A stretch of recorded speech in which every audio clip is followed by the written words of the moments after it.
दिल्ली में लॉकडाउन ने भले ही अनलॉक का रूप धारण कर लिया हो और धीरे धीरे सब कुछ खुल भी रहा हो, लेकिन लॉकडाउन से हर क्षेत्र में हुआ नुकसान और घाटा जो हुआ है उसका असर अब लंबे समय तक रहेगा। बात करें यदि ट्रांसपोर्ट ट्रेड की, तो लॉकडाउन ने ट्रेड की कमर ही तोड़ दी है।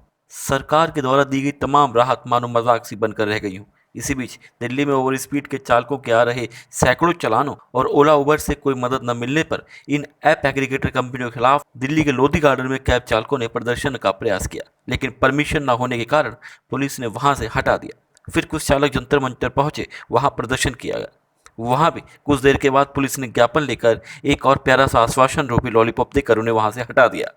मुख्य मांगों में दिल्ली सरकार के द्वारा 5,000 रुपए की आर्थिक मदद का अभी तक न मिल पाना, ओला उबर से कोई राहत न मिलना और ट्रैफिक पुलिस के द्वारा चालकों के सैकड़ों ओवर स्पीड के चालान आना मुख्य मुद्दा रहे। आइए आपको सुनाते हैं जंतर मंतर पर एकत्रित चालकों ने क्या कहा। ये सरकार जो है हमारे लिए इतना अन्याय कैसे कर सकती है। हमारा जो है खुद का जो है गाड़ी की कीमत जो है 1.5 लाख रुपया, और सरकार ने हमें 5,000 रुपये जो आर्थिक मदद देने की बात कही, मदद तो नहीं दिया, ऊपर से जो है हमारे ऊपर ये बोझ जरूर लाद दिया है। और मैं दिल्ली सरकार से ये कहना चाहता हूँ कि क्या दिल्ली में प्राइवेट नंबर जो गाड़ियाँ चलती हैं उनकी स्पीड जो है 100 पे, क्या वो एक्सीडेंट नहीं करते? मैं ड्राइवर हूँ, मेरे को दिल्ली का पूरा रूट पता है, हमें ये भी पता है कि गड्ढे कहाँ पे हैं। तो हमारी गाड़ियों को 40 की स्पीड। सर बिल्कुल, मेरे 250 चालान हुए हैं और 41 की स्पीड में गाड़ी चल रही थी और कैमरे में 41 की स्पीड में चालान आए हुए हैं। लोगों के 250 चालान आए हुए हैं और एक चालान 2,000 रुपये से कम का नहीं है और हम लोग बहुत परेशान हैं इस चीज़ को लेकर के। हमारी मांगे ये हैं कि ना तो हमें दिल्ली सरकार से कोई मदद मिली, ना ही ओला उबर ने जो वादे किए थे उनसे कोई मदद मिली।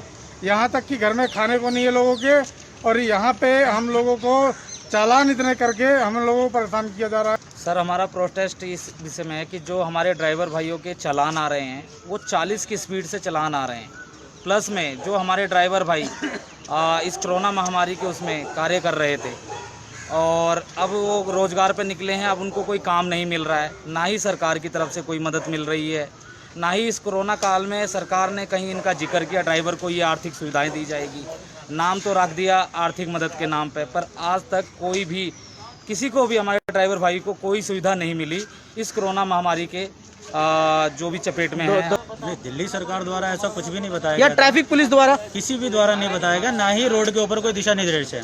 दिशा निर्देश आज भी जो हैं वो 50, 60, 70 के हैं, लेकिन चालान हमारे 40 प्लस होते ही आ रहे हैं। तो हमारे को तो किसी भी तरीके की कोई इस बारे में नॉलेज ही नहीं है, ना कोई बताने वाला है हमें।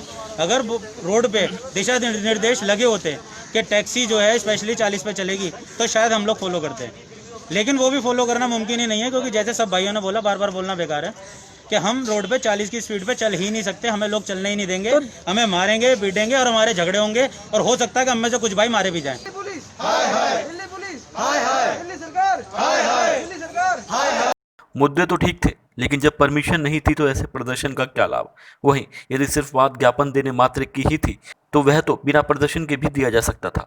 कुल मिलाकर चालकों को प्रदर्शन कर हर बार की तरह आश्वासन ही मिला, जिसे अगले आश्वासन तक शायद ढूंढना पड़े।